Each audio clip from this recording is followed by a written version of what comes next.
नमस्कार मैडम जी। आज हमारे बीच उपस्थित है आदरणीय सरोजनी श्रीपदा जी, जो हैदराबाद से पधारी है। मैडम ने हिंदी भाषा में पीएचडी की उपाधि प्राप्त की है और हैदराबाद के एक प्रतिष्ठित कॉलेज में अपने सेवाएं दे चुकी है। सेवानिवृत्ति के पश्चात हाल वे पूर्ण रूप से ध्यान और आध्यात्मिक साधना में जुड़ी हुई है। मैडम ने वर्ष 2013 में पत्रेजी के साथ आनापानसती ध्यान का अभ्यास किया और तब से निरंतर उसके प्रचार प्रसार में सक्रिय रूप से योगदान दे रही है। उन्होंने स्वयं पिरामिड का निर्माण भी किया है और अनेक ध्यान शिविरों तथा कार्यशालाओं में सक्रिय सहभागिता निभाई है। इसके अतिरिक्त मैडम ने पत्री जी के अनेक महत्वपूर्ण ग्रंथों का तेलुगु भाषा से हिंदी भाषा में अनुवाद किया है, जो अत्यंत सराहनीय कार्य है। भगवत गीता के बारे में उनका गहरा ज्ञान है और उन्होंने हिंदी तथा तेलुगु दोनों भाषाओं में गीता पर अनेक प्रभावशाली सत्रों का संचालन किया है। मैडम के बारे में जितना कहा जाए वह कम ही होगा। आइए हम सब मिलकर मैडम जी का इस सत्र में तहे दिल से हार्दिक स्वागत करें। सर्वप्रथम इस देह को प्रदान करने वाले अपने माता पिताओं को, इस जन्म की सार्थकता तक पहुंचाने का श्रेय अपने गुरुजनों को, मेरे गुरुदेव ज्ञान ब्रह्मा स्वामी सुंदर चैतन्यानंद जी, ध्यान ब्रह्मा पितामह डॉक्टर सुभाष पत्री जी, गुड़ाकेशा ग्रैंड मास्टर श्री प्रबोध अच्युता जी और इस सत्र के संचालक के रूप में प्रस्तुत श्री अनिल प्रजापति जी और मुझे परिचय दिया है उस मैडम को जी, और इस सत्र को चलाने के पीछे कई लोग जुड़े हुए हैं, उन सभी को और यहाँ पर उपस्थित सभी प्रतिभागियों को मेरा प्रणाम। और आज का हमारा विषय है दैवी शक्ति का महत्व। इस समय में उगादि 2-3 दिनों के पहले ही युगारंभ, युगादि माने युगारंभ हुआ है। आप सबको इस उगादि के पराशर नाम संवत्सर की शुभकामनाएं। यहाँ पराभव, पराभव माने हमको पहले समझ में आता है कि अपना अपमान करके, लेकिन यहाँ 2 शब्दों का मिलन माने इस सृष्टि में कोई भी ऐसा कार्य अपने को नीचा दिखाने का या कम करने का ऐसा कोई प्रयत्न नहीं होता है भगवान की ओर से। ये सारी सृष्टि परमात्मा की है। तो पराभव संवत्सर में परा मने परा भट्टारिका श्री ललिता माता, प्रकृति को हम माता कहते हैं और इस प्रकृति का आधार जो है उसको पुरुष मानते हैं, वो तो शिव जी। यहाँ पे पार्वती माता और शिव जी के आशीर्वाद से हम सबके प्रति माने हम सब बच्चे हैं उनके लिए, तो अपने प्रति उनका प्रेम ही हमेशा प्रसारित होता रहता है। इस पराभव संवत्सर नाम के पीछे यही अर्थ है। तो उनके लालन पालन में हम आगे बढ़ते रहेंगे। वे हमेशा हमारे प्रति अपनी प्यार की दृष्टि से हमें किस प्रकार हमारी उन्नति के प्रति उनका जो दायित्व है और प्रेम, इन दोनों के साथ साथ हमको उन्नति की ओर ले जाते हैं। हम जैसा सोचते हैं वैसी ही सृष्टि होती है। हमारी जो सोच है वही सृष्टि, क्योंकि अगर पराभव इस संवत्सर का नाम है, अपमान माने तो हम नकारात्मकता से सोच रहे हैं, तो वैसे ही सृष्टि होगी। अगर हम माने पार्वती माता और शिव जी के जैसे ये तो पराभव इस संवत्सर के प्रति इस दृष्टि से हम देखें तो सकारात्मकता की ओर हम पयन करेंगे। माने सकारात्मकता माने उन्नति की ओर। तो इस समय में युगादि नवरात्रि का महोत्सव 9 दिनों की दीक्षा है। तो इस संदर्भ में इस तीसरा दिन है। इन दिनों में ये सभी चैत्र मास के ये नवरात्रि दीक्षा चंद्रमान के अनुसार चल रहे हैं। इस दिन में हमें तो जैसा हम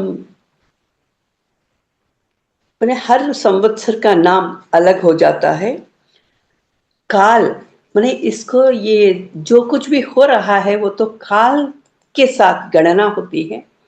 कालः कलयताम अहम, भगवत गीता में ये बात कही गई है विभूति योग में 10वां अध्याय।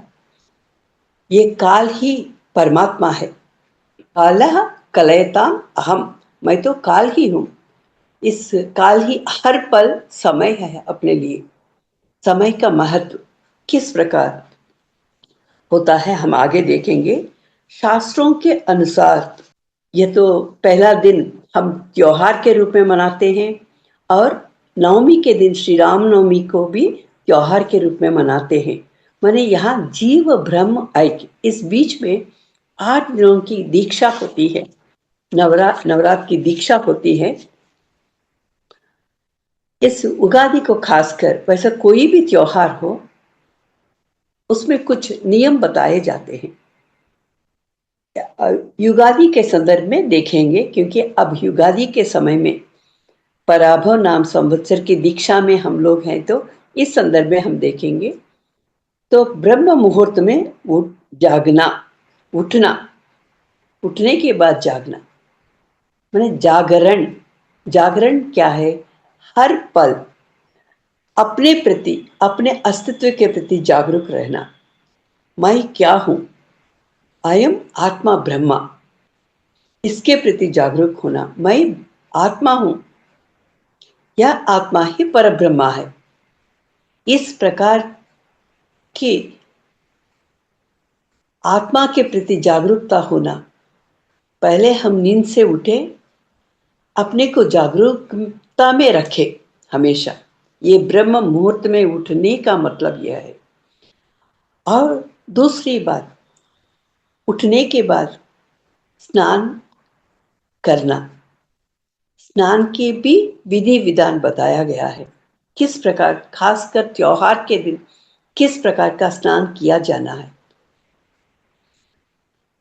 तो यहाँ पे अभ्यंग स्नान, अभ्यंग माने सिर से लेकर पैर तक तिल के तेल से अपने अपने को मालिश करना। अपने बदन को लगाकर, तेल लगाकर मालिश करना। 10-15 मिनट तक वैसा रखकर फिर उपटन लगाकर गुनगुने के पानी से नहाना। इससे क्या होता है? शारीरिक शुद्धि होती है। पहले पहल हम अपने शरीर को शुद्ध करना है। स्नान का मतलब शरीर की शुद्धि, इतना तो मालूम है। लेकिन तिल के तेल के साथ क्यों? मैंने प्रांत के अनुसार भी वैसा, कहीं केरला हो तो नारियल का तेल, और थोड़ा नॉर्थ की ओर हो तो राई के साथ जो तेल होता है उसके साथ वो लगाते हैं। तो प्रांत के अनुसार भी लगा सकते हैं, लेकिन यहाँ दक्षिण में तिल के तेल के साथ मालिश करने की बात कही जाती है। तो इसमें लक्ष्मी माता निवास करती है, इस प्रकार माना जाता है।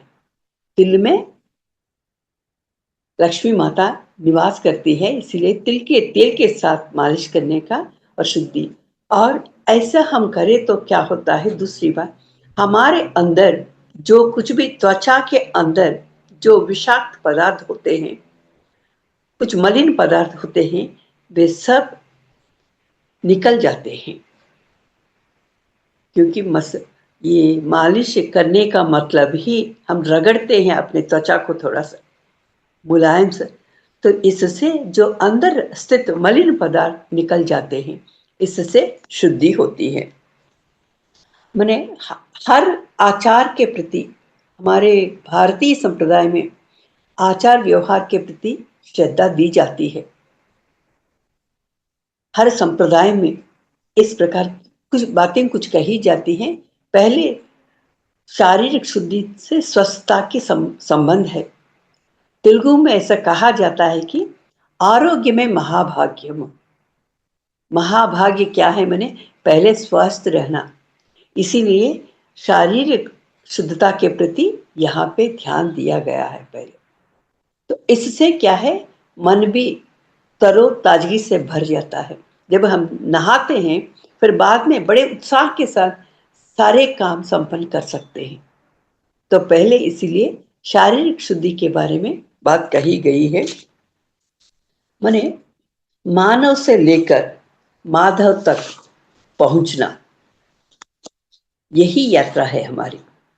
हम सामान्य मानव हैं, लेकिन हर नियम के अनुसार, माने आज की जो बातें, जो नियम है, उसके अनुसार हम चले तो हम ही माधव हैं, मैं ही माधव हूं। मुझ में जो आत्मा स्थित है वही परमात्मा है, इस बात की जानकारी होती है। इस विषय को जानना ही देह यात्रा है। इस देह यात्रा के लिए समय समय पर दीक्षाएं, समय समय पर त्योहार, साधन, नियम, ये सभी बताए गए हैं। तो अगर इस यात्रा में देह से लेकर, देह के साथ मन, इंद्रिय, बुद्धि, आत्मा सब जुड़े हुए हैं, तो एक के साथ एक के बाद एक, एक के साथ दूसरा, सब कुछ स्वस्थ होते रहते हैं। इस स्वस्थता के प्रति दृष्टि रखकर हमारे जो ऋषि मुनि, वे लोग इस प्रकार के संप्रदायों को और उसके साथ नियमों को भी बनाकर आध्यात्मिकता की उन्नत दिशा तक, उन्नत स्तर तक पहुंचाने का कार्य वे लोग किए थे। इसके लिए प्रातः उठना अनिवार्य माना गया है, अवश्य बताया गया है। तो इसमें अभ्यंग स्नान को हम देख लिए। माने यहाँ ऐसा करे तो दूसरा एक और विषय है पापों का प्रक्षालन। माने कल्मशता, मन के अंदर कल्मशता, वो कल्मशों का प्रक्षालन होना है, उसका निवारण होना है। शारीरिक शुद्धि माने भी शरीर में कुछ इस प्रकार के जो अशुद्ध विषय होते हैं उसकी शुद्धि हो, फिर मन की शुद्धि होती है, इससे पापों का प्रक्षालन होता है। इस प्रकार कहा गया है अभ्यंग स्नान से पापों का प्रक्षालन। और ये जो भी कलुषित भावनाएं होते हैं, कलुषित विषय होते हैं, वे सब शुद्ध हो जाते हैं। और पौराणिक मान्यता के अनुसार इस अभ्यंग स्नान से यमराज के शिकंजे से भी दूर हो सकते हैं। माने मृत्यु से दूर रहना, माने अमरत्व को प्राप्त करना। जब तक हम कल्मशता से जुड़े हुए रहते हैं तब तक यम के पास से बंधे हुए रहते हैं। जब अपने को ऐसे शुद्ध करते रहते हैं तो हम यमराज से, उनके शिकंजे से दूर होते जाते हैं। तो ऐसे यहाँ कई बातें और भी, एक तो मलिन पदार्थों का दूर होना, और अपनी इस मालिश के कारण मांस पेशियों की लचीलेपन को भी बढ़ाती है। क्योंकि हमारे जो सब कुछ जो भी शारीरिक अंग है, थोड़े लचीलेपन की आवश्यकता है। जैसे चाहे हम मोड़ मरोड़े, अभी इसके पहले ही आप कुछ एक्सरसाइजेस करके दिखाए हैं। क्यों हम करते हैं? तो शरीर को लचीलेपन की आवश्यकता है। तो इसके अंदर जो मांसपेशियों की लचीलेपन के साथ ही शरीर को हम जैसे चाहे वैसे बिठाना पहले, क्योंकि ध्यान के लिए बैठने की आवश्यकता होती है बहुत समय तक। इसीलिए शरीर के लचीलेपन से ही बाकी सब संभव होते हैं। और तीसरी बात है, ऋतुओं के प्रभाव से त्वचा को शुष्क होने से बचाती है, क्योंकि ऋतुओं का प्रभाव होता है। कभी गर्मी होती है, कभी सर्दी होती है, कभी वर्षा, ये सब शरीर पर प्रभाव दिखाते हैं। तो इससे त्वचा पर प्रभाव होने के कारण कभी नीरस हो सकता है, कभी शुष्क हो सकता है, कुछ भी, तो इससे भी बचाव होती है। तो ऐसी कई बातें बताए गए हैं। और इसके बाद स्नान करना, धुले हुए कपड़े को पहनना और पूजा पाठ, जप तप ध्यान, ये सब करते हैं। इसके बाद आज के दिन माने युगादि के दिन क्या विशेषता है? एक प्रकार की चटनी बनाई जाती है। नए नए अभी प्रकृति माने चैत्र मास के प्रथम समय में, प्रथम सोपान में ऐसे आम का उत्पन्न होना, नीम के फूलों का निकलना और नया गुड़ माने नए गन्ने निकलना, इस प्रकार के जो भी व्यंजन है, नए नए व्यंजन, उन सभी को मिलाकर एक मिश्रण करते हैं। हम उसको कैसे करते हैं हम बताएंगे अभी। ये भी माने हमारी जिंदगी के साथ इसकी समानता दिखाई देती है। तो यहाँ पे 6 व्यंजन। एक तो गुड़, इसमें मीठापन होता है।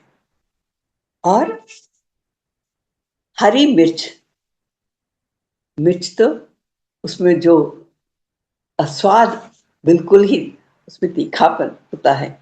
और कच्चे आम अभी निकलते हैं, उसमें कसीलापन होता है, कच्चापन होता है उसमें। और उसके पास नमक, नमक में क्या है, वो स्वाद के लिए जितनी जरूरत है उतना ही उसमें डालना पड़ता है। और जरूरत से ज्यादा हो तो हमारे लिए वो तो अरोग के लिए बाध्य हो जाता है, कारक हो जाता है। यहाँ गुड़, हरी मिर्च या काली मिर्च भी डाल सकते हैं, नीम के फूल, नमक। तो इस प्रकार हम आम, इमली ये सब डालते हैं। तो इमली तो खट्टा है, आम तो आम में कच्चापन होता है, गुड़ में मीठापन होता है, ये हरे मिर्च में ये तीखापन होता है, और नीम के जो फूल है उसमें कड़वापन होता है।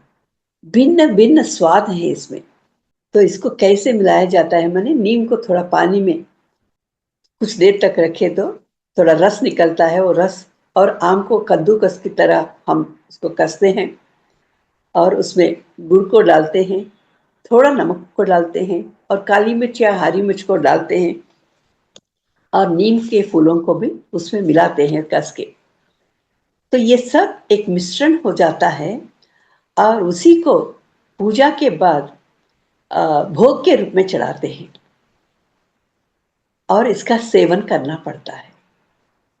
भिन्न भिन्न स्वादों का यहाँ पे मिश्रण, ये जीवन में माने भिन्न भिन्न परिस्थितियां होती हैं, भिन्न भिन्न अनुभव होते हैं। जब हम प्रसाद कहते हैं तो प्रसाद को हम नमन करके खा लेते हैं। कहीं भी किसी प्रकार का प्रसाद हो, अगर वो भस्म हो, विभूति कहते हैं हम, शिव जी के यहाँ गए तो वहां विभूति मिलती है, वो तो भस्म है, उसको खा लेते हैं हम। और वृंदावन गए तो मिट्टी वो सर पे लगा लेते हैं। कहीं तीर्थ मिलता है, कहीं तुलसी पत्ते मिलते हैं, कहीं लड्डू मिलता है। जहां जो पदार्थ जिस मंदिर में जो पदार्थ हमको मिलता है प्रसाद के रूप में स्वीकार कर लेते हैं और कोई और भावना नहीं होती है। उसी प्रकार हमारी जिंदगी में भी कई परिस्थितियां होती हैं, भिन्न भिन्न परिस्थितियां। तो ये सभी परिस्थितियां भी हमको यही सिखाते हैं, जैसा यहाँ पे हम देखे थे पहले, गुड़ हो तो सुख या मीठापन सबको पसंद है, सभी लोग उसको खाते हैं, बड़े मजे से खाते हैं। अगर हम नीम के फूल दिए तो किसी को, हमारी परिस्थितियां भी कुछ ऐसी होती हैं। अगर इमली, खट्टे इमली को दिए तो, या आम के जो नए नए आम निकलाते हैं उसमें कच्चापन रहता है, वो भी खा नहीं पाते हैं। फिर भी परिस्थितियां भी हमारी वैसी रहती हैं, लेकिन उसको हम नकार नहीं सकते हैं। भले ही हम नकारना चाहते हैं, लेकिन जब तक हम उसको नकारते हैं वे बार बार हमारे सामने आते हैं। तो जब जब पूर्ण रूप से प्रसाद के रूप में स्वीकार करते हैं, तब हमारे जन्म मरण जो चक्र है उससे छुटकारा प्राप्त होते हैं। बस इस उगादि त्योहार के दिन जो चटनी के रूप में बताई जा रही है वो तो प्रसाद है, माने प्रारब्ध जो कुछ भी है हमारे लिए प्रसाद है। जो भी परिस्थितियां हैं प्रारब्ध अनुसार हमें मिलते हैं, उसको स्वीकारना ही है। ये मुझे नहीं चाहिए, यहाँ पे नहीं रहेंगे, यहाँ नहीं रहेंगे, वहां वो नहीं करेंगे, हम ऐसा कह सकते हैं, लेकिन पूर्ण रूप से उसे स्वीकारना ही है हमें। यही इस चटनी के द्वारा हमारी जिंदगी में जो परिस्थितियां होती हैं उसके बारे में, और जब तक हम पूर्ण रूप से स्वीकार नहीं करते हैं तब तक जनन मरण चक्र से छुटकारा प्राप्त नहीं कर पाते हैं। दूसरे रूप में हम देखें तो शंकराचार्य जी ने साधना षट संपत्ति बताया गया है। ये 6 व्यंजन है। वहां पे सेम दम, सम दमादि बोलते हैं, सम दम उपरति तितिक्षा श्रद्धा समाधान, ये है 6 साधन है। सम मने मनोनिग्रह, दम मने इंद्रिय निग्रह, उपरति क्योंकि हमारे इंद्रिय क्या है बाहर की ओर चले जाते हैं, माने बाह्य में रखने के कारण जो कुछ भी बाहर विषय है, विषयासक्ति उसको होती है तो उसके प्रति चलते हैं। और उसके लिए कारण है मन, मन के साथ जुड़ गए तो सब कुछ अंदर प्रवेश कर लेते हैं। जो कुछ बाहर देखते हैं वे हमारे मन के द्वारा हमारे अंदर प्रवेश कर लेते हैं। इसीलिए जो जरूरत है उसको ही स्वीकारना। उपरति फिर से वापस, पहले बाहर चला जाता है लेकिन उसको वापस लाना, कितनी जरूरत है, जो क्या जरूरत नहीं है। इसी को आत्मा अनात्मा भी कहते हैं हम। अनात्मा अनावश्यक, हम इतना हम समझ सकते हैं। आत्मा के बिना हमारा व्यवहार नहीं होता। युक्त अयुक्त, आवश्यक अनावश्यक, उतना ही व्यवहार। इसीलिए मन को नियंत्रित करने के लिए ही साधन बताए गए हैं। मनयेव मनुष्यानाम कारणम बंध मोक्षयो, मन ही बंधन के लिए कारण है। हर मनुष्य में मन है। पशु पक्षियों के लिए वो सजात है, उसके पास मन नहीं है, बुद्धि नहीं है। मन हो तो भी बहुत ही संकुचित रूप में है उसके पास। तो बुद्धि होने के कारण हमें क्या आवश्यक है, क्योंकि मानव से माधव तक यात्रा करनी है हमें। इस यात्रा के लिए बुद्धि की आवश्यकता। बुद्धि का प्रयोग हम करें, विवेक का प्रयोग करें तो क्या आवश्यक है क्या अनावश्यक, ये उपरति सम दम उपरति तितिक्षा, सहन करना। जो कुछ भी जिंदगी में घटनाएं हो रही हैं उसको देखते रहना, सहन करते रहना, क्योंकि इसको हम नकारेंगे तो फिर बाद में दोबारा किसी और रूप में आता है। तो उसको स्वीकार करना। हमारे गुरु जी कहते हैं, आगते स्वागतम कुर्यात। जो कुछ भी आ रहे हैं उसका स्वागत करो। क्या है, धीरे धीरे क्या है, सहन करने की क्षमता को बढ़ा लेना। क्योंकि जब हम स्वीकार कर लेते हैं तब वो, उसी को संयम कहते हैं। हम स्वीकार करना ही, नहीं तो बार बार से गुजरना पड़ता है और भी दुख बढ़ जाता है। इसके लिए ये तितिक्षा, शंकराचार्य जी ने इस शब्द को कहा। तितिक्षा माने सहनशीलता को अपनाना। और उसके बाद श्रद्धा, श्रद्धा के साथ माने इस प्रकार का ज्ञान होना है, हमें आत्मज्ञान का होना है। जब तक हम अपने बारे में नहीं जानते हैं तब तक हमारी प्रगति नहीं होती, साधना में हम आगे नहीं बढ़ पाते हैं। इसके लिए आत्मज्ञान माने अपने बारे में ज्ञान होना बहुत जरूरी है। जब श्रद्धा के साथ इन साधनाओं को अपनाते हैं और आचरण में लाते हैं तो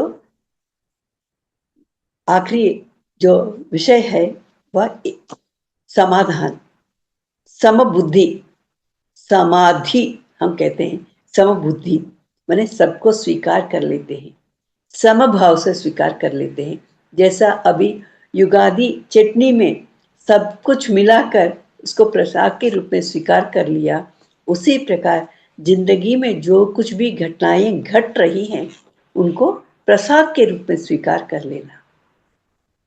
तितिक्षा, सहनशीलता को अपनाना और समबुद्धि के साथ माने हर विषय अगर हमारे अनुकूल हो या प्रतिकूल हो उसको अपना लेना। ये अपना ही है इसीलिए अपने पास आया। इस प्रकार समझने के लिए काफी साधना करने की आवश्यकता पड़ती है। कई सालों की, कई जन्मों की साधना करनी पड़ती है, लेकिन जरूर एक ना एक दिन हम उस गम्य तक, माधव क्या है इसको हम समझ लेंगे। तो इसके बाद माने यहाँ पे हम अपने मन को संयम रखें। स्वीकारना माने मन को मनाना। तो इसी को भगवत गीता में, सांख्य योग में श्री कृष्ण कहते हैं अर्जुन से, मात्रा स्पर्शास्तु कौन्तेय शीतोष्ण सुख दुःखदा आगमा पायिनो अनित्याः तां तितिक्षस्व भारत। मात्रा स्पर्शास्तु कौन्तेय, मात्राएं इंद्रिय स्पर्श करते हैं, माने जो कुछ भी देखते हैं, सुनते हैं, वो स्पर्श करते हैं और अपने अंदर घुस जाते हैं वे सब। तो उसके प्रति आसक्ति बढ़ती है। तो इस प्रकार मात्रा स्पर्शास्तु, मात्राएं स्पर्श करते हैं। शीतोष्ण सुख दुःखदा, शीत उष्ण सुख दुख आदि, दा माने आदि।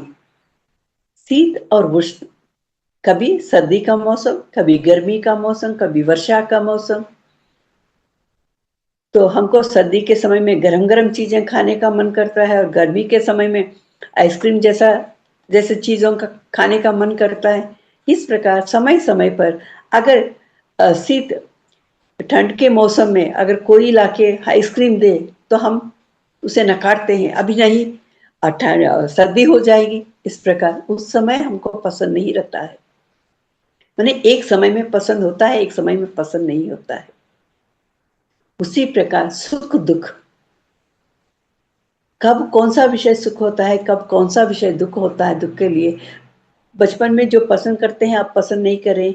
अगर अपने ही हम साधक हैं इस बात को कह सकते हैं। कई लोगों से बातचीत करते थे पहले, अभी वही बातचीत उसमें पसंद नहीं आ रही है, क्योंकि अब समय का महत्व मालूम हो गया। बातों में कौन सी माने युक्त अयुक्त, ये भी आवश्यक अनावश्यक ये भी मालूम हो गया।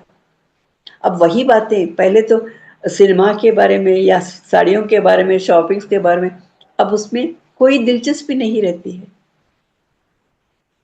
वो बातें करने का मन नहीं होता है, इसीलिए किसी से ज्यादा बातें करने का भी मन नहीं होता, क्योंकि कुछ लौकिक विषय हो जाते हैं। एक समय में बहुत अच्छा लगता था, अब इस समय में वो अच्छा नहीं लग रहा है। मैंने कब मन बदल जाता है, क्योंकि साधना में आए हैं तो आवश्यक क्या है इसको समझ में होने के कारण हम उन विषयों से दूर हो गए हैं। उसी प्रकार मान अपमान, निंदा स्तुति, जीत हार के बारे में भी हमारा मन किसी को पसंद करना पसंद नहीं करना, तो मानसिक स्तर पर ये सब द्वंद्व होते हैं। और बुद्धि के स्तर पर धर्म अधर्म के बारे में बुद्धि के स्तर पर मालूम होता है। तो ये सभी क्या है, द्वंद्व है। लेकिन इससे भी परे शीतोष्ण सुख दुखला, इससे परे ये सभी आते हैं जाते हैं। कभी कोई कुछ करता है, कभी कोई आपकी प्रशंसा करते हैं, कभी कोई निंदा करते हैं। लेकिन आगमा पायना अनित्याह, आगमा आते हैं और अपायना चले जाते हैं। ताम तितिक्षस्व भारता, उसको सहनशीलता के साथ उसे अपना लो। तितिक्षा, यहाँ पे इस तितिक्षा शब्द का प्रयोग किया है यहाँ पर, क्योंकि कुछ समय तक रहते हैं। ठंड का मौसम कितना समय रहता है, या गर्मी का मौसम कितना समय रहता है, तो समय के अनुसार बदल जाते हैं। तो उसी लिए इसीलिए उसको थोड़ा स्वीकार कर लो। कुछ समय तक धीरे धीरे वो हल हो जाते हैं, समय के साथ सब कुछ बाहर हो जाते हैं। इसके प्रति प्रतिक्रिया मत दिखाना, सहनशीलता के साथ स्वीकार कर दो। क्योंकि इस अगर ऐसा स्वीकार नहीं करते हैं तो इन दुखों से छुटकारा प्राप्त, दुख निवृत्ति होनी चाहिए। हमें दुख रहित स्थिति में पहुंचना है। हमें सब कुछ अपनी भला, सब सभी में अपनी भलाई है, सब कुछ अपनी भलाई के लिए है। जैसा हम पहले इस युग का नाम, इस संवत्सर का नाम पराभव, अगर वैसा देखे तो बाह्यार्थ देखे तो अपमान, लेकिन अंतरार्थ देखे तो शिव पार्वती। तो हर एक विषय का एक बाह्यार्थ होता है, एक लक्ष्यार्थ होता है। हम उस लक्ष्यार्थ के अनुसार हम आगे बढ़े तो दुख से निवृत्त हो जाते हैं। तो यह, और इस चटनी के सेवन करते समय एक श्लोक का पठन करते हैं। श्लोक का पठन करते हुए उन्हें क्यों इस चटनी का सेवन करते हैं, थोड़ा कुछ हम जानकारी ले लिया। फिर भी यहाँ पे इस प्रकार के श्लोक का पठन करते हुए इस चटनी का सेवन करने के लिए भी कहा गया है। तो शतायु वज्रदेहाया सर्व संपत कराय च सर्वारिष्ट विनाशाय निम्बकर दल भक्षणम। यहाँ पे शतायुष्यम वज्रदेहम माने, वैसा पहले भी हम लोग कहे थे कि 100 साल जीने के लिए एक मानव के लिए दिया गया है। हम 100 साल जिएंगे या नहीं जिएंगे ये तो हमको मालूम नहीं। अपने किए हुए कर्मों के अनुसार ही हमारी आयुष की वृद्धि होना या घट जाना। इसीलिए हम ध्यान करते हैं। उसमें क्या है, अपने जो विचार, सोच विचार को नियंत्रित करने के लिए श्वासों के प्रति ध्यान देते हैं। धीरे से श्वास लेना, धीरे से सांस छोड़ने के प्रयास करते हैं हम, ताकि अपने सांसों की गति को रोकने के लिए, कम करने के लिए इस प्रकार साधना कर रहे हैं, ताकि अपनी आयुष को बढ़ाने के लिए। शतायु शतायुष्यम वज्र देहाया, और 100 साल हम जिएंगे।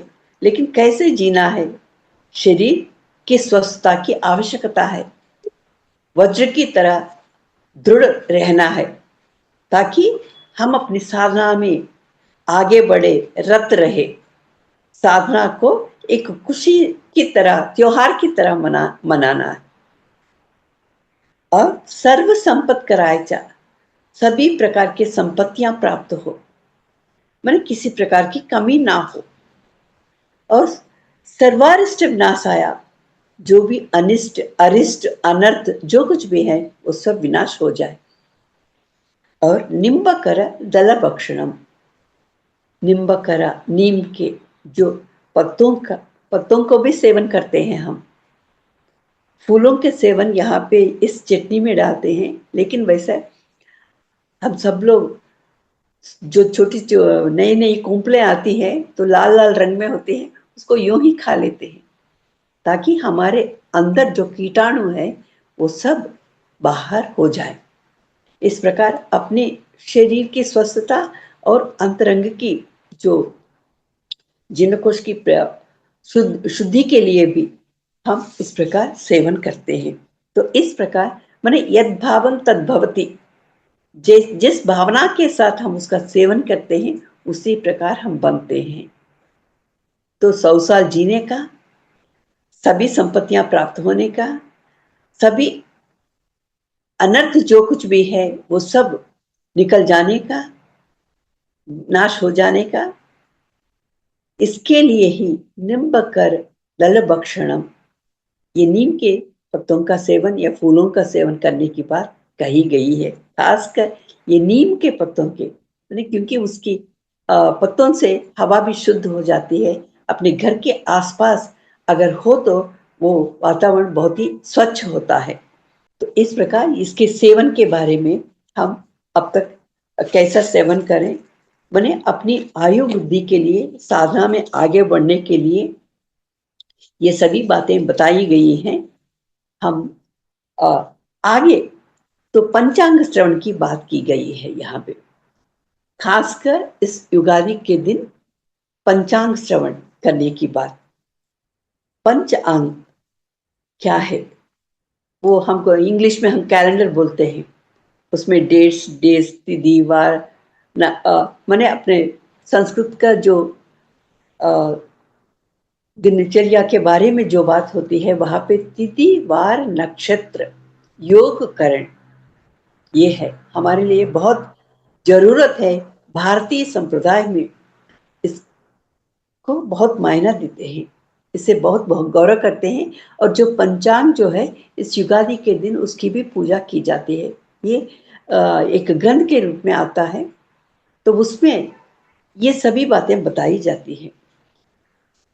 तो हमारे यहाँ मानव का जन्म से लेकर मृत्यु तक समय की गणना होती है। माने जन्म के समय की गणना लेकर इस पर उसके आगे की जिंदगी किस प्रकार होती है करके इसका अनुमान लगाते हैं। इस प्रकार की काल गणना के आधार पर ये भारतीय संप्रदाय में एक खगोलीय विज्ञान के रूप में इसको बताया जाता है। ज्योतिषियों ने इसकी गणना, वे ये सभी शास्त्रज्ञ, ज्योतिष से संबंधित जो भी शास्त्रज्ञ हैं, इसकी गणना करने में वे लोग माहिर हैं। तो वो उनके द्वारा, उनके मुक्ता जो इसकी गणना करते हैं, तो उनके द्वारा पठन हो और हम श्रवण करें, इस प्रकार कहा जाता है। तो इसमें क्यों इसकी गणना होनी चाहिए और क्या हमें प्राप्ति होती है, इसके बारे में जानना है हमें। तो तिथि, वार, नक्षत्र, योग, करण, इस प्रकार के 5 भागों में इसको विभाजित किया गया है। सूर्य और चंद्रमा की स्थिति के आधार पर हमारे दैनिक शुभ अशुभ मुहूर्त, त्योहार, व्रत, ग्रह स्थितियों की सटीक जानकारी होती है। माने ग्रह किस प्रकार, ग्रह का संचार किस प्रकार होता है, ग्रह संचार के साथ साथ हमारी स्थितियां बदल जाती हैं। तो ये सब काल गणना पर आधारित है। पहले ही मैंने कहा भगवान क्या है, काल है। काल कलयताम अहम, मैंने काल ये समय, इसीलिए समय का सदुपयोग कीजिए करके कहते हैं कि लेकिन इसका समझना मुश्किल होता है। यह प्राचीन जो भारतीय खगोल विज्ञान ही इस पंचांग के लिए बुनियाद है। इस तो किसी भी व्यक्ति के लिए किस प्रकार का ग्रह संचार उसका है, क्या उसके आगे का भविष्य क्या है, इसकी भी गणना कर सकते हैं। और इसमें कुछ शुभ विषय हो तो उसको वैसे रखते हैं, और अशुभ कुछ होने की संभावना ये है तो उसका निवारण भी हम कर सकते हैं। ये है पंचांग।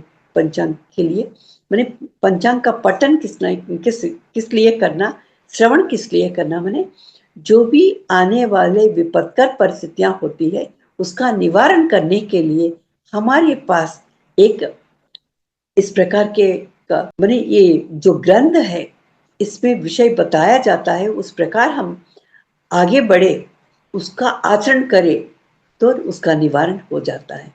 माने परमात्मा हम तक इस पंचांग के रूप में आकर हमारे जीवन की उन्नति के लिए वे बहुत प्रयास कर रहे हैं।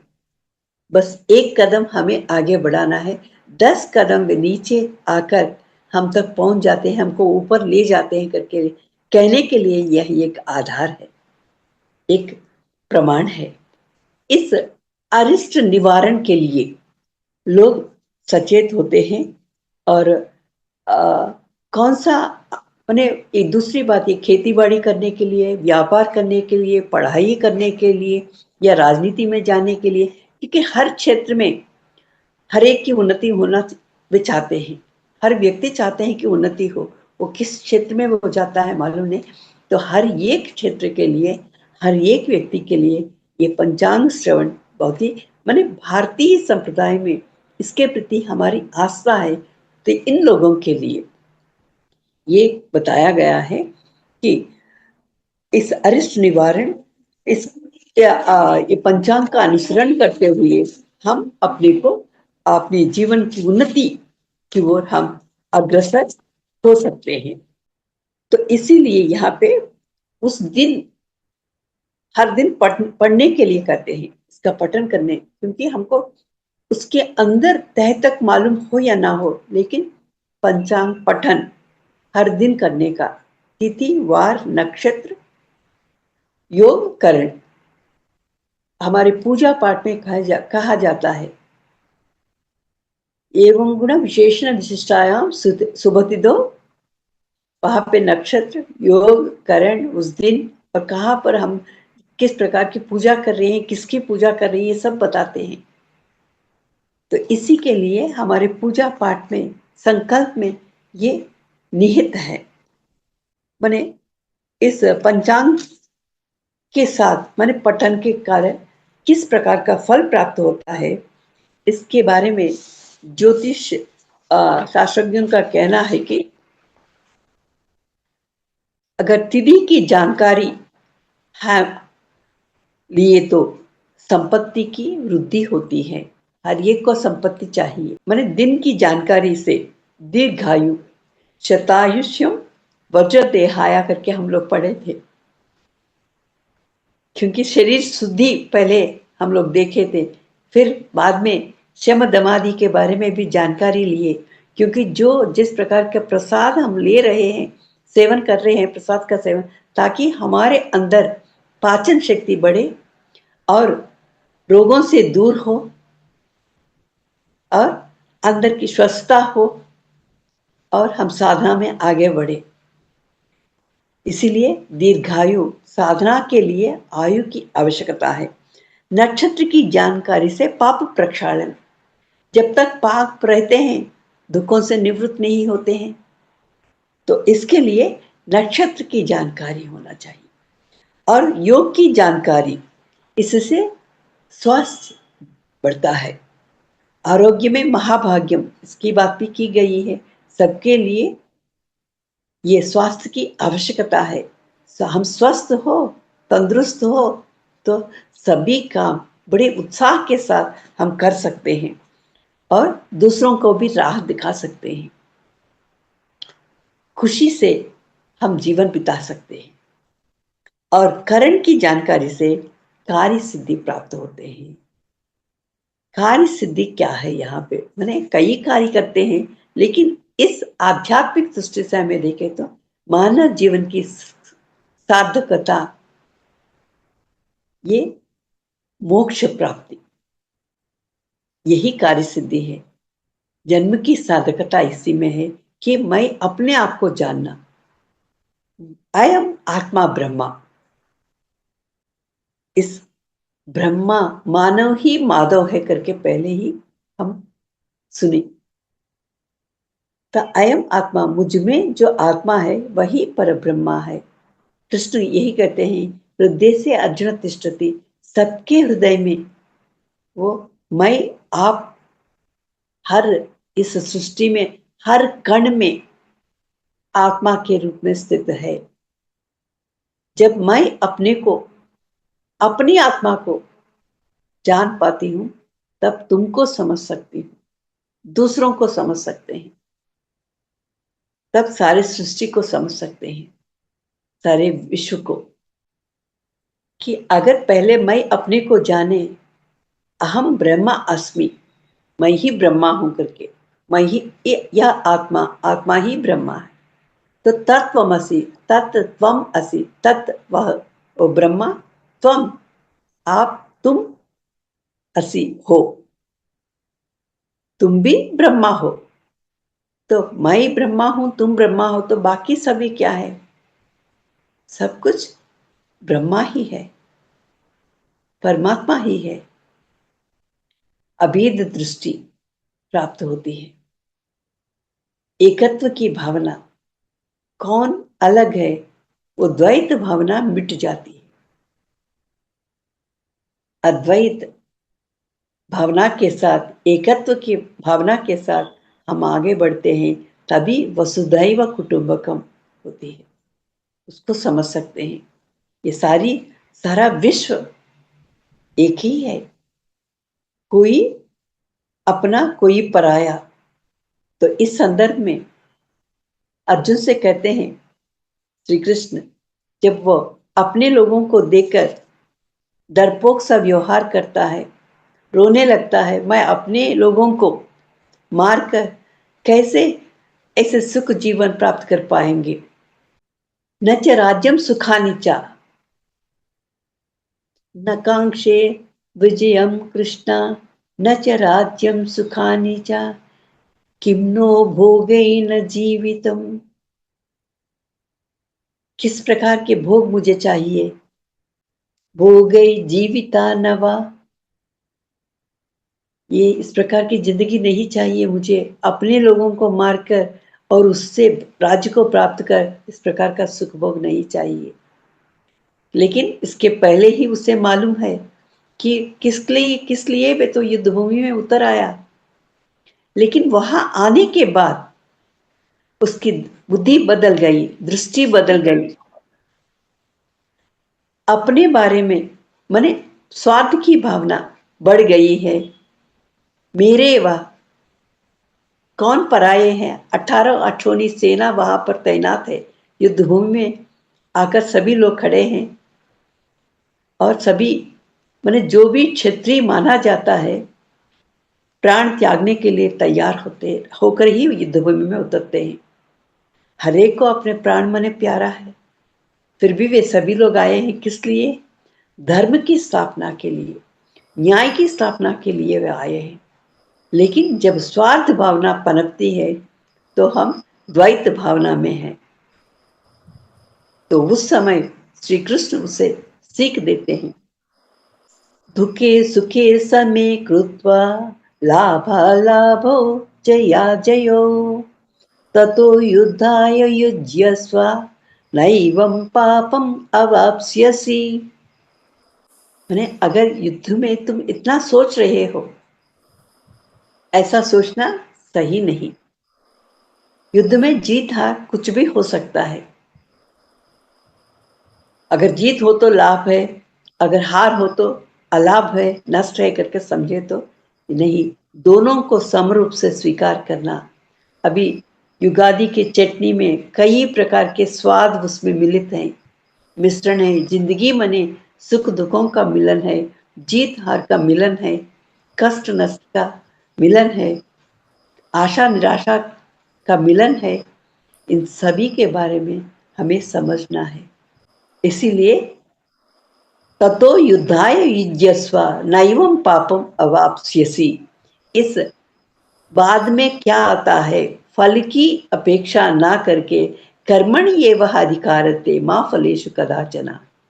कर्म करने का अधिकार है, उसके फल की अपेक्षा ना करो। युद्ध में जीत होगी या हार होता है इसके बारे में मत सोचो, सुख दुख के बारे में मत सोचो, अपना पराये के बारे में मत सोचो।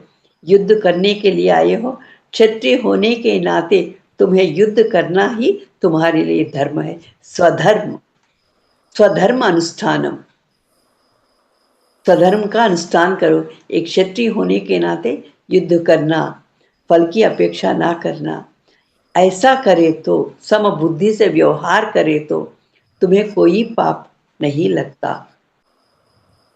तो यही इस उगादि का संदेश हमें दिया गया है। दैवी शक्ति का महत्व क्या है, हर एक को, हर व्यक्ति को प्रगति की ओर चलते रहना, जो भी स्थितियां हैं उसको स्वीकार लेना। और यहाँ पे हमारे जो ग्रह राशियां, उसके बारे में भी थोड़ी सी जानकारी लेके हम ध्यान मग्न हो जाएंगे। इस पंचांग श्रवण करने से जो लाभ, सूर्य भगवान, क्योंकि सूर्य हमारे लिए प्रत्यक्ष भगवान है, शौर्य माने तेज, प्रताप, साहस प्रदान करते हैं। चंद्रमा इंद्र समान वैभव को प्रदान करते हैं। बृहस्पति हमारे लिए गुरु है, संपत्ति मने साधना संपत्ति को प्रदान करते हैं। संपत्ति मने बाह्य जो इंद्रिय सुख नहीं, इन इंद्रियों से परे अतीन्द्रिय शक्तियां, अतीन्द्रिय संपत्तियां ये प्रदान करते हैं। कुछ ग्रह शुभ या सुख के रूप में, बुध ग्रह बुद्धि को प्रदान करते हैं, शनि ऐश्वर्य को, और राहु बाहुबल को, क्योंकि जो भी करना है बाहुबल की आवश्यकता है, और केतु कुल की अधिकता को। यहाँ कुल की अधिकता माने वर्ण व्यवस्था का यहाँ हम समझ सकते हैं। शूद्र, वैश्य, क्षत्रिय और ब्राह्मण, इस प्रकार की वर्ण व्यवस्था एक के ऊपर एक, माने आपकी मनोस्थिति, बुद्धि की स्थिति बढ़ने की। यहाँ पे शूद्र व्यक्ति जो सबकी सेवा कर सकते हैं अपने कार्यों के द्वारा। यहाँ वैश्य उदर पोषण के लिए, अपने सबके उदर पोषण के लिए व्यवहार करते हैं। क्षत्रिय क्या है, देश की रक्षा के लिए। ब्राह्मण क्या है, ब्रह्म ज्ञान के साथ पुरोहित कहते हैं। पुर का हित माने देश का हित करने वाले होते हैं, और उस ब्रह्मा, पर ब्रह्मा को प्राप्त करने की स्थिति में वे लोग रहते हैं। तो इस प्रकार बुद्धि का बढ़ना, इसके लिए ये पंचांग श्रवण की आवश्यकता है। माने हम सब, परमात्मा की आकांक्षा यही है कि हर व्यक्ति परमात्मा के स्तर तक पहुंच जाए। असतो मा सद्गमया, असत्य से माने अज्ञानता से ज्ञान की ओर पयन करना, सत्य की ओर पयन करना। सत्य ही वो ब्रह्मा है। तमसोमा ज्योतिर्गमया, माने हर दिन अंधकार में रहते हैं, कुछ भी नहीं दिखाई देता है, तो उस समझ नहीं आती है, तो उस समय क्या करते हैं क्या नहीं करते हैं, सब कुछ ठीक है करके ऐसा समझते हैं। लेकिन अंधकार से उजाले की ओर, जैसा सूर्योदय होते ही जिस प्रकार स्पष्ट रूप से दिखता है, स्पष्ट रूप से देख पाते हैं। समझना, यहाँ पे देखना ही नहीं, समझना, तीसरी आंख से समझना। मृत्योर्मा अमृतम गमया, मृत्यु से अमृतत्व की ओर पयन करना। हम सब पहले जब तक अज्ञानता में रहते हैं, मृत्यु के पाश में बंदी हैं। जैसे जैसे हम अमरता की ओर पयन करते हैं, एक समय में हम अमरत्व प्राप्त करते हैं। हम सब अमर हैं। बस यही इस उगादि का संदेश है। दैवी शक्ति का महत्व, हम सब दैवी शक्ति के पुत्र पुत्रिकाएं हैं, तो हम सब इस मोक्ष को प्राप्त करें। तो इस प्रकार का तो कुछ समय तक हम ध्यान करेंगे इस संदर्भ में, इस खुशी के समय, सुनहरे मौके पर। तो सभी लोग अपने चश्मे को उतारकर मुस्कुराते हुए धीरे धीरे अपनी आंखों को बंद करते हुए अपने अंदर चलती हुई सांसों के आवागमन को निहारते रहेंगे।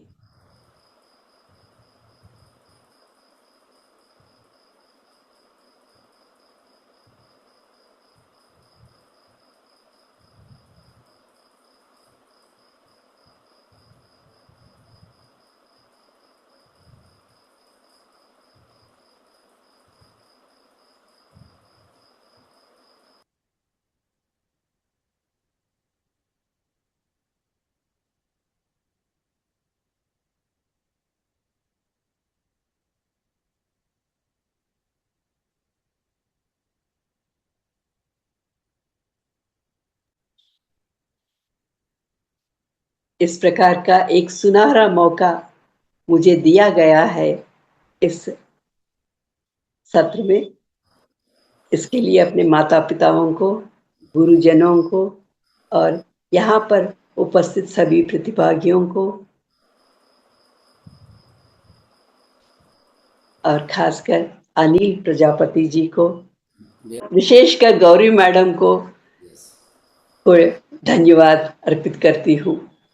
Thank you madam. Gauri ji. Doctor Sarojini madam ने बहुत अच्छा कहा।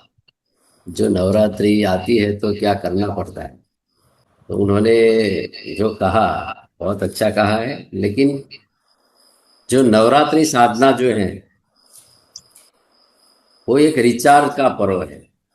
रिचार्ज करना चाहिए। जो हमारी शक्ति जो है बरस में आती है उसको रिचार्ज करना। जो हम नहीं करते साधना, तो नवरात्रि में तो जरूर साधना करते ही हैं, तो ये एक रिचार्ज हो सकता है। जी। और नवरात्रि में क्या हुआ, मधु और कैटक, महिषासुर और शुभ और निशुभ, तीन असुरी शक्तियां जो थी उसका नाश किया महाशक्ति ने। तो जो हमारे अंदर जो आसुरी शक्तियां जितनी पड़ी हैं वो महानवरात्रि में उसको नाश करना है, विजय प्राप्त करना है। हमको आसुरी शक्तियों से विजय लेना है। तो ये शक्ति की उपासना जो है वो राजा सूरथ ने पहले की थी। आप जो चंडी पाठ करेंगे इसमें राजा सूरथ का बहुत महत्व बताया गया है। और राजा सूरथ ने ये उपासना की थी। बाद में त्रेता युग में श्री भगवान श्री रामचंद्र जी ने उपासना की, क्योंकि रावण नहीं मरता था। रावण के पास शक्ति की बहुत उपासना थी। तो फिर श्री रामचंद्र बाण चढ़ाते थे और रावण सजीवन हो जाता। तो इसके पीछे माँ जगदम्बा जो शक्ति थी वो पीछे रावण को साथ दे रही थी। तो किसी ने फिर आ गए, युद्ध समापन हो गया, रात पूरा हो गई, तो सब बैठे थे श्री रामचंद्र और सब बानर के साथ। तो कहा कि ये क्या हो रहा है, मैं इतना बाण लगाता हूं तो भी रावण को कुछ नहीं होता। तो एक विद्वान ने कहा कि प्रभु आप जरूर शक्ति की उपासना करिए। तो भगवान श्री राम ने शक्ति की उपासना की और फिर राम और रावण का युद्ध हुआ। इसमें रावण का पराजय हुआ, क्योंकि भगवान ने भी देवी शक्ति का आह्वान किया। जो ये नवरात्रि जो है वो एक शक्ति की उपासना का महत्व है। तो मैं तो कुछ नहीं कहता, इतना ही कहता हूं कि या देवी सर्वभूतेषु शक्ति रूपेण संस्थिता, नमः तस्यै नमः तस्यै नमः तस्यै नमो नमः। तो बस आज का तो ये नवरात्रि का चौथा दिन है। सबके अंदर ऊर्जा भरी रहे, यही हम शुभेच्छा पाठवते। और डॉक्टर सरोजी मैडम का यहाँ नेपाल में आके उन्होंने जो ये ज्ञान सत्र लिया, धन्यवाद है। और गौरी मैडम का और यहाँ जूम सेशन पर जुड़े हुए सभी ध्यानी मित्रों का मेरा हृदय से नमन है। धन्यवाद। धन्यवाद अनिल जी। और डॉक्टर सरोजनी श्रीपदा मैम बहुत ऊर्जावान ध्यान कराया है और भागवत गीता और नवरात्रि के विषय में बहुत अच्छा से हम लोग को ज्ञान श्रवण कराया है। इसके लिए बहुत बहुत धन्यवाद और आभार व्यक्त करती हूँ। आत्मबन्धन म्याम। आत्मबन्धन। हामीलाई सबैसँग बस्दाखेरि पनि ध्यान गरिरहने, श्वासमा ध्यान दिने भन्छौँ हामी होइन। कतिजनाको कुराहरू गफहरू हामीलाई मन परिरहेको हुँदैन, सुन्न मन लाग्दैन, बस्न मन लाग्दैन, उनीहरूसँग बसेर गफ गर्न हाँस्न मन लाग्दैन। तर उहाँहरू यस्तो व्यक्ति हुनुहुन्छ कि आफूभन्दा ठुलो जसलाई छोडेर जान पनि मिल्दैन, म सुन्दिन नबोल्नु एकछिन भन्न पनि मिल्दैन। अनि उहाँहरूसँग बस्दा चाहिँ आफू तटस्थ भएर कसरी बस्ने भनेर सोधेको मैडम। जी मैम, इनका प्रश्न है, हम लोग घर पर या समाज बाहर जहाँ भी रहूं, आपसे बड़ों बात कर रहे हैं, वो बात मेरे को पसंद नहीं आया। मैं उस समय में कैसे रह पाऊं और तटस्थ भाव से कैसे रहना है। मैं वहां से बाहर भी नहीं जा पाऊं और उनका बात सुनने का मेरा मन नहीं है। अपना औरा को मैं कैसे मेंटेन करूं, उस समय में मेरा मार्गदर्शन कीजिए। सबके साथ होता है, क्योंकि पहले जिन लोगों से जुड़ते हैं कुछ बातें जुड़ जाती हैं। वो बातें धीरे धीरे हमको क्या है, एक किसी एक विषय में जुड़ जाना है और विषय में, तो उसको समय नहीं देना। दूसरे लोगों से जब जुड़ने का नहीं है तो उस समय आपको कहना है कि मुझे ये काम है, मुझे करना है। आप उस काम के प्रति तल्लीन होना है। जो मैंने किया वो ही बता रही हूँ। जब मेरी समझ में आ गई ये बात कि औरों के साथ बातें करें तो बेमतलब होता है, अपना समय का नष्ट होता है, तो उस समय मैं इस विषय के प्रति ज़्यादा ध्यान दे रही हूँ। ध्यान में जुड़ना और इस ज्ञान में जुड़ना, इसके लिए ज़्यादा समय दे रही, तो वो सब कमज़ोर पड़ रहे हैं। तो अपने साधना के प्रति ज़्यादा तल्लीन होना चाहिए। और पहले पहल उन लोगों के लिए मुश्किल होता है स्वीकार करना, वे आपको थोड़ा इससे डिस्ट्रैक्ट करने की कोशिश करते हैं, लेकिन आप इस ओर आते रहना, ध्यान साधना करते रहना और ऐसे कुछ आत्मज्ञान संबंधित कुछ ज्ञान के बारे में पढ़ते रहना। और मौन साधना भी करने की आवश्यकता होती है। आप अपने समय, जिस समय आप नहीं चाहते हैं उनसे बातें करना, तो उस समय थोड़ा अभी मेरा मौन का समय है करके थोड़ा हटना है वहां से।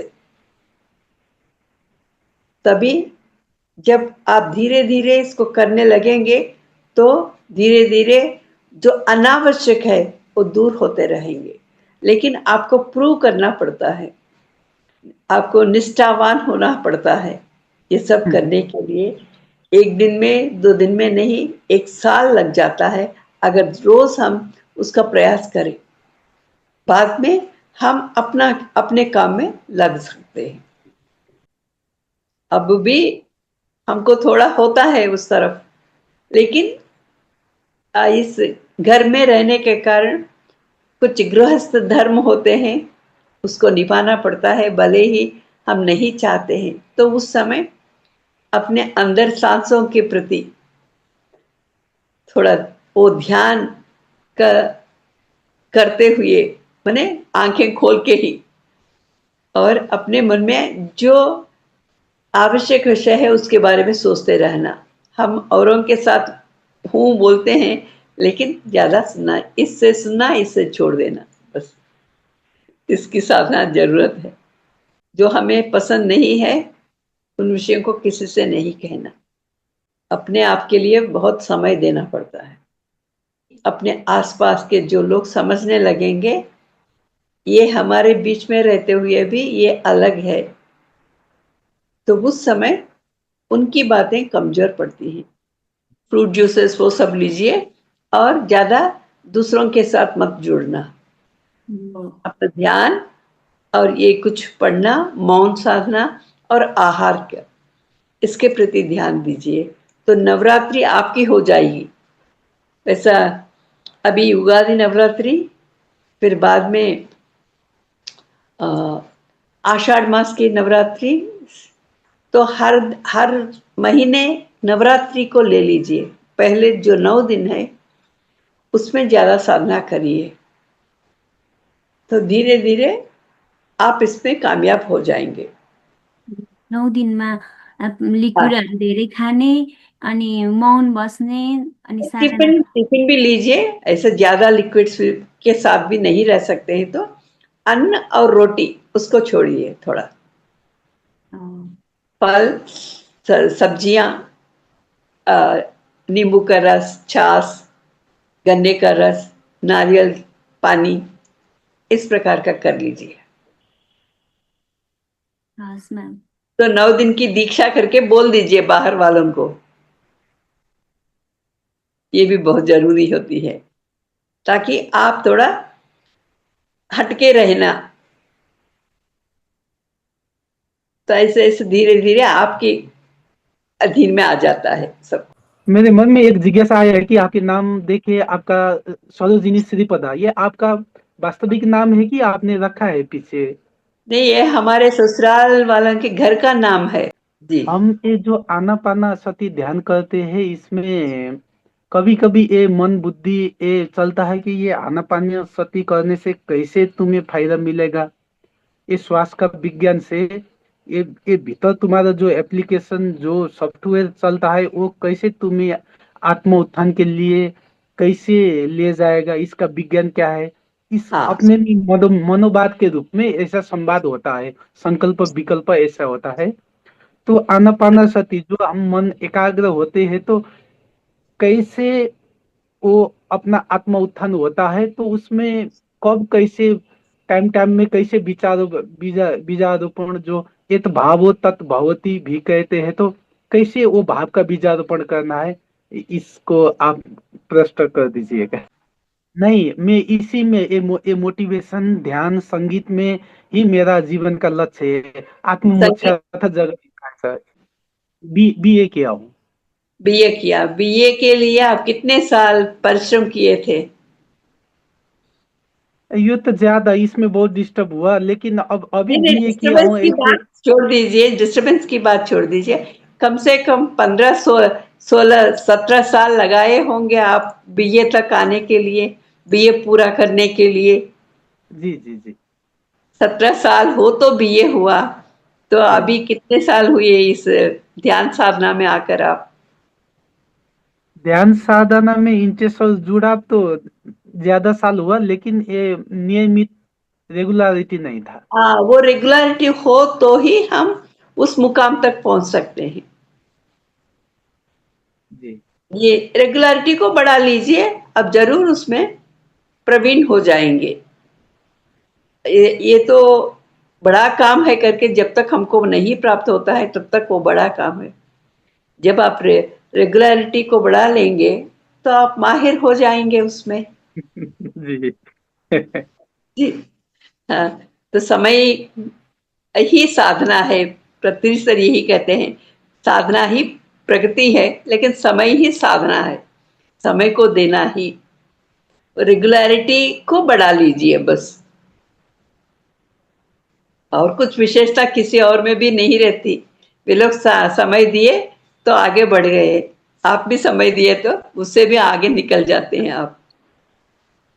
जी। आनापानसती का जो विज्ञान है ना, तो वो बताने में अच्छा है। तो आप थोड़ा इसका विज्ञान, जो ध्यान से हमारा ये चित्त कैसे समुन्नत होता है, हमें कैसे हाँ, शांति और सफलता मिलता है, इसके बारे में। ये तो पहले समय को देना पड़ता है, और दूसरी बात है ये जो हम अपने सांसों के प्रति ध्यान देते हैं, इसमें थोड़ा इधर उधर हो जाता है, संकल्प विकल्प जैसा आपने कहा कि बार बार मैंने अपने विचारों को नियंत्रित करना ही यहाँ पे होता है। विचार नियंत्रित नहीं हो जाते हैं, लेकिन सांसों के प्रति ध्यान दिया तो विचार नियंत्रित होते हैं। यही इसमें विज्ञान जो है, ये जो लोग इसकी साधना ज्यादा करते हैं तो उनके जो विचार कमजोर पड़ जाते हैं, तो अपने सांसों के प्रति ज्यादा ध्यान देना पड़ता है, क्योंकि हमने इसके पहले इतना ट्रेन नहीं किया सांसों के प्रति ध्यान देना। मैंने हमारे सोच विचार चलते रहते हैं, हमेशा संकल्प विकल्प होते रहते हैं। तो अभी हमको ये समझ में आया कि हमें ये आनापानसति, वो नाम में ही वैसा है, वो विचार आते हैं जाते हैं, तो अपनी सांसों के साथ उसको जोड़ दें तो संकल्प विकल्प की जो स्थिति है कमजोर पड़ जाती, और उस सांसों के साथ अब जुड़ जाते हैं तो धीरे धीरे आप शून्य स्थिति या विचार रहित स्थिति में पहुंच जाते हैं। उस विचार रहित स्थिति में हमारा जो प्रज्ञा उसी में जागृत होकर हमें मार्गदर्शन करता है क्या? जी जी, बिल्कुल बिल्कुल। इसीलिए सांसों के प्रति ही, क्योंकि सांस हो तो हम शिव हैं, सांस ना हो तो शव हैं। यही गुरु है करके पत्री जी ने कहा। किसी ने ऐसा कहा, हमारे लिए मार्गदर्शक कौन है करके ऐसा प्रश्न पूछा आपके जैसे ही, तो उन्हें तुम्हारे सांस ही तुम्हारे लिए मार्गदर्शक है करके उन्होंने कहा। तो ध्यान महाचक्र में किसी ने पूछा ऐसा, तो सबको हंसी आई ऐसी। तो तुम अपने सांसों के साथ जुड़ जाओ, वो ही रास्ता दिखाता है। यमुना ने रास्ता दिया करके हम अक्सर कहानियों के द्वारा सुनते हैं। कृष्ण को ही नहीं, सभी कृष्ण हो जाते हैं सांसों के साथ जुड़ गए तो यही रास्ता है ध्यान स्थिति में। उस स्थिति में पहुंचने के लिए अपने सांसों के माने अपने साथ हम रहना, अपने में आप रहना। पत्री सर कहते हैं सांसों के साथ मस्ती, सांसों के साथ दोस्ती। ध्यान करवाते हैं तो जो मस्ती हो दोस्ती हो सब कुछ सांसों के साथ करो। आत्मबंधन में आत्मबंधन, हाँ जी बोलिए। ध्यान करते समय मंत्र जाप करना आवश्यक है या नहीं?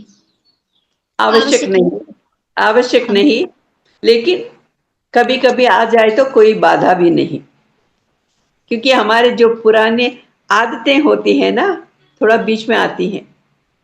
आपको जाप करने की आदत है, अभी सांसों के प्रति आप ध्यान कर रहे हैं, बीच बीच में वो याद आ जाती है, तो इसको कुछ ना करके नहीं समझना, कोई बात नहीं है। वो उससे मैंने सांसों के प्रति ध्यान लगाने के लिए थोड़ा समय लगता है, बीच में याद आए तो भी कोई प्रॉब्लम नहीं। अरे ये आ गया करके ऐसा मत समझिए, जो आता है ठीक है, जो जाता है ठीक है। Thank you ma'am. अनि हम ध्यान करते समय तालु भाव में रहते हुए सांस में केंद्रित होना आवश्यक है या नहीं? वो साधना के साथ आ जाते हैं, कोई बात नहीं। अभी अभी शुरू किया तो धीरे धीरे अभ्यास करते हैं, तो इसीलिए इसके पहले जो भाई साहब पूछे हैं कि किस प्रकार बने, हम अब तक क्या है और विषयों में जुड़े हैं, अभी ध्यान में आए हैं, तो ध्यान के प्रति ज्यादा समय देते रहना, तो धीरे धीरे उसमें जुड़ जाएंगे हम। समय देना पड़ता है बस। हाँ, उसके लिए एक ही बात। आप नियमित समय दे रहे हैं, 2 बार ऐसा करना है, एक ही समय में 2 बार करना है, सुबह शाम, और एक ही साधना स्थल बनाना है, समय किस समय भी रखना है। तो उसी समय में उसी स्थल में आप 40 दिन करें तो थोड़ा स्थित होता है। या क्या था, ठीक है, नहीं आए तो भी और भी थोड़ा करते रहना, जब तक आपका मन कहीं भी हो हम ध्यान कर सकते हैं, इस स्थिति में पहुंच जाना। किसी भी पहले क्यों ये 40 दिन बोलते हैं, माने आपका मन स्थित होने के लिए, मन ट्यून होने के लिए हम 40 दिन का समय लगाते हैं। अगर फिर भी हम जुड़ नहीं पाए हैं तो और 40 दिन करिए।